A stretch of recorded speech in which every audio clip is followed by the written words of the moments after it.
নমস্কার দর্শক বন্ধু, আজ আরও একটা নতুন ভিডিও উপস্থাপন করতে চলেছি।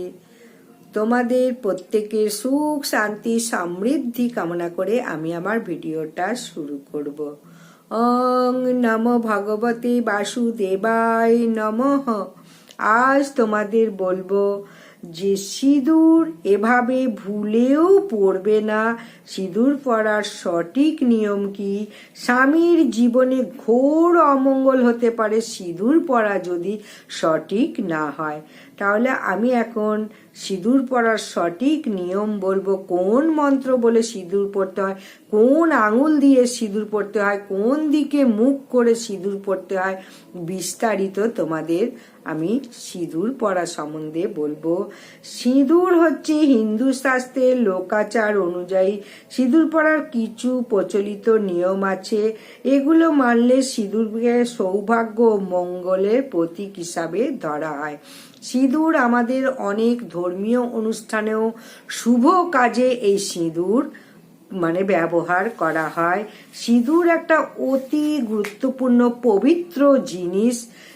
প্রত্যেকের কাছে, আর স্ত্রীদের কাছে তো বিশেষভাবে, যাদের বিয়ে হয়নি তারা কিন্তু সিঁদুর পরতে পারবে না। তাই সিঁদুরের এতটাই মাহাত্ম্য, বিবাহিত মহিলারাই সিঁদুর পরবে। এবং যে কোনো শুভ অনুষ্ঠানে, বিয়ে বলো, পুজো পাঠ বলো, যে কোনো শুভ অনুষ্ঠানে, গৃহপ্রবেশ, তারপরে মঙ্গল সূচক চিহ্ন আঁকতে এই সিঁদুরের জুড়ি মেলা ভার। সিঁদুর এতটাই বাড়িতে পবিত্র আনে বা রাখে। তাহলে কখন কোথায় সিঁদুর পরবেন প্রথমে আমি বলবো। সাধারণত স্নান করে পরিষ্কার কাপড় পরে শুভ সময়ে সকালবেলা এবং সন্ধ্যাবেলা 2 টাইম সিঁদুর পরতে হয়। সিঁদুর যখন তখন পরতে নেই, বাসি কাপড়ে পরতে নেই, ঘুম থেকে উঠেও পরা উচিত না।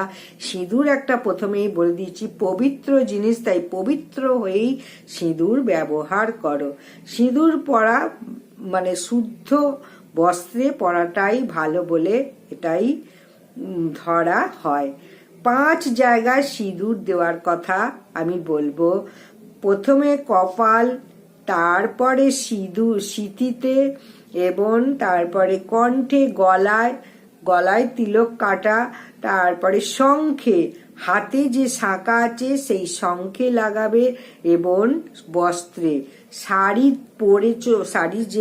পরছো তার একটা কিনারায় এই সিঁদুর লাগাবে। তাহলে আমি সিঁথিতে সিঁদুর দেওয়ার মন্ত্র কি বলবো। ওং কৃষ্ণায় নমঃ। ঠিক সিঁদুর পরার সময় চুল কিন্তু খুলে পরবে না, চুল বেঁধে নেবে। ভিজে চুলে না পরাই ভালো। যাই হোক, ভিজে চুল হলেও চুলটা কিন্তু বেঁধে নেবে, কিছু দিয়ে, গার্ডার দিয়ে হোক, ক্লিপ দিয়ে হোক বেঁধে নেবে। নিয়ে পূর্ব দিকে মুখ করে সিঁদুর পরবে এবং অনামিকা আঙুল ব্যবহার করবে ডান হাত দিয়ে অনামিকা আঙুল ব্যবহার করে সিঁদুর পরবে। তাহলে অনামিকা আঙুল দিয়ে প্রথমে সিঁথিতে পড়ো ওং কৃষ্ণায় নমঃ বলতে বলতে।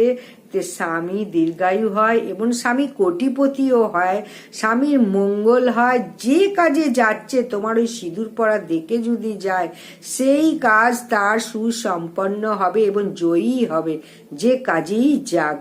কপালে যখন সিঁদুর পরবে ওং কেশবায় নমঃ, কপালেও এই অনামিকা আঙুল দিয়ে। কণ্ঠে একটু লাগাবে ওং গোবিন্দায় নমঃ।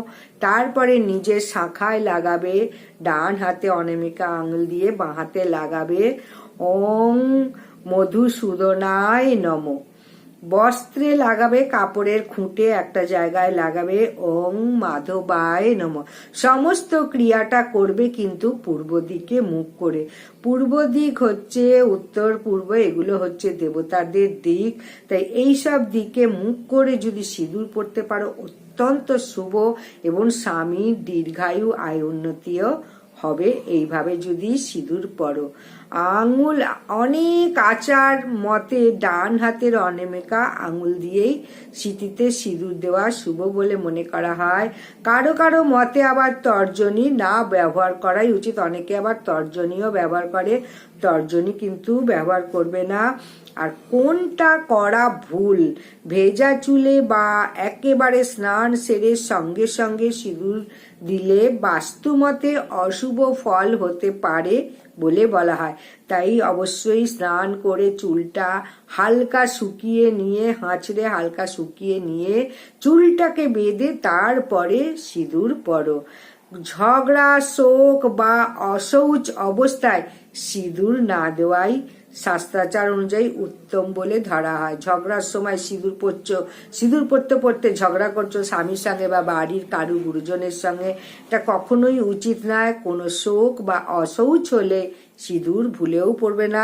নিজে অশৌচ হলেও কিন্তু সিঁদুর পরা 5 দিন নিষিদ্ধ। তাহলে বুঝতে পারলে মানুষ এবং ঈশ্বর ও স্বামীর মঙ্গল, দীর্ঘায়ু, দাম্পত্য সুখের প্রার্থনা মনে রেখে শান্তভাবে সিঁদুর দিতে হবে। তাহলে সিঁদুর যখন পরবে কি করবে?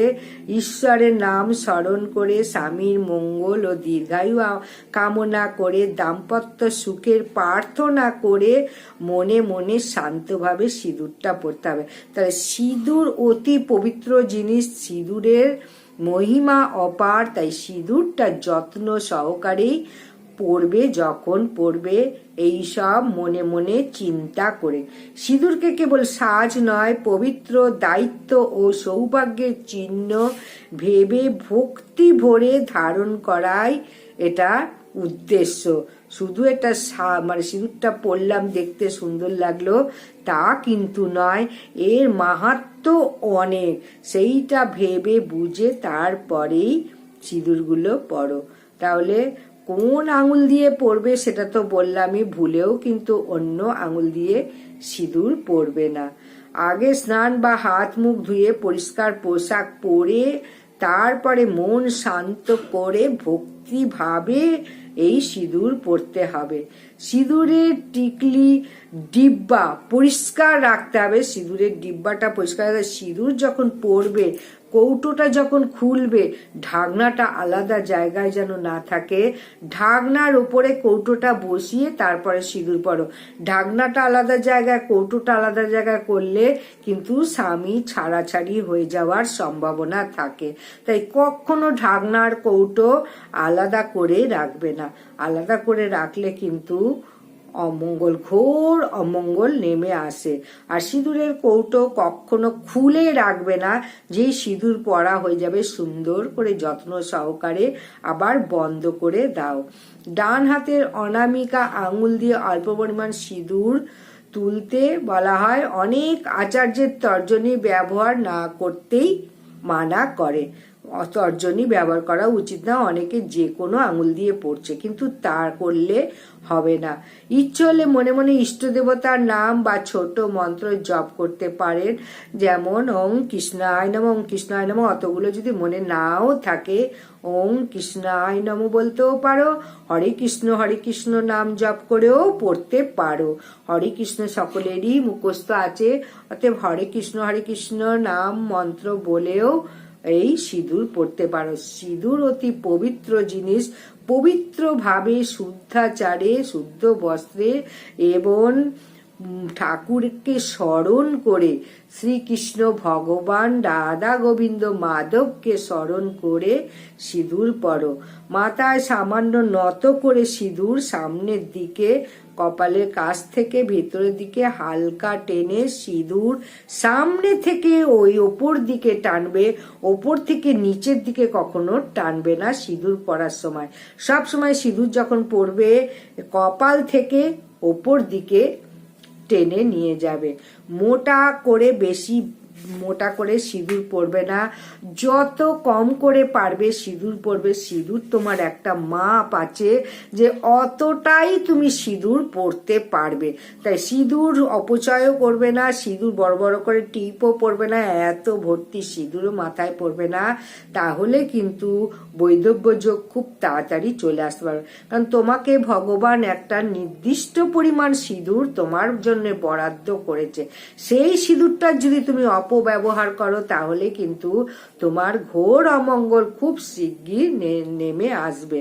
তাই খুব মোটা না করে সমানভাবে সাধারণত কপাল থেকে প্রায় মাঝখান পর্যন্ত দেওয়াই ঠিক, মানে কপাল থেকে উপরের দিকে ওঠাবে। আর কতবার দিতে হবে, অনেক রীতিতে একটানা একবারই সিঁদুর পরা হয়, আবার বিয়ের সময় যেমন 3 বার সিঁদুর দেওয়ার রেওয়াজ আছে, যা 3 দেবীর আশীর্বাদের প্রতীক বলা হয়। একবারও তুমি সিঁদুর দিতে পারো, 3 বারও দিতে পারো, 3 দেবীর আশীর্বাদ এখানে পাওয়া যায় 3 বার দিলে। দৈনন্দিন ব্যবহারে সাধারণত একবারই সিঁথি টেনে দেওয়া প্রচলিত, বিয়ের দিন 3 বার টেনে দিতে হয়। শেষে কি করে, সিঁদুর পরার পর ঈষৎ মাথা নত করে স্বামী ও পরিবারের মঙ্গল দীর্ঘায়ু কামনা করে প্রার্থনা করতে হবে। সিঁদুর পরা হয়ে গেলে সিঁদুর লেগে যাওয়া হাত ধুয়ে নিতে হবে বা মাথায় মুছে নিতে হবে, ওই সিঁদুর এখানে ওখানে মুছলে চলবে না। সিঁদুর যেন অযথা মাটিতে বা নোংরা স্থানে না পড়ে, এভাবে ব্যবহারকে অধিক শ্রদ্ধাশীল বলা হয়।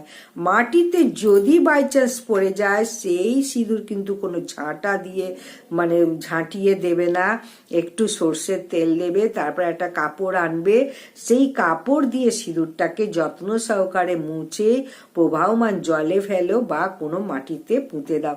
সিঁদুর যেন কারুর পায়ে না লাগে। তাই সিঁদুরের মর্যাদা করলে তবেই তোমার স্বামী দীর্ঘায়ু এবং কোটিপতি হতে পারবে। তাই সিঁদুরের সবসময় মর্যাদা করো, অতি পবিত্র জিনিস।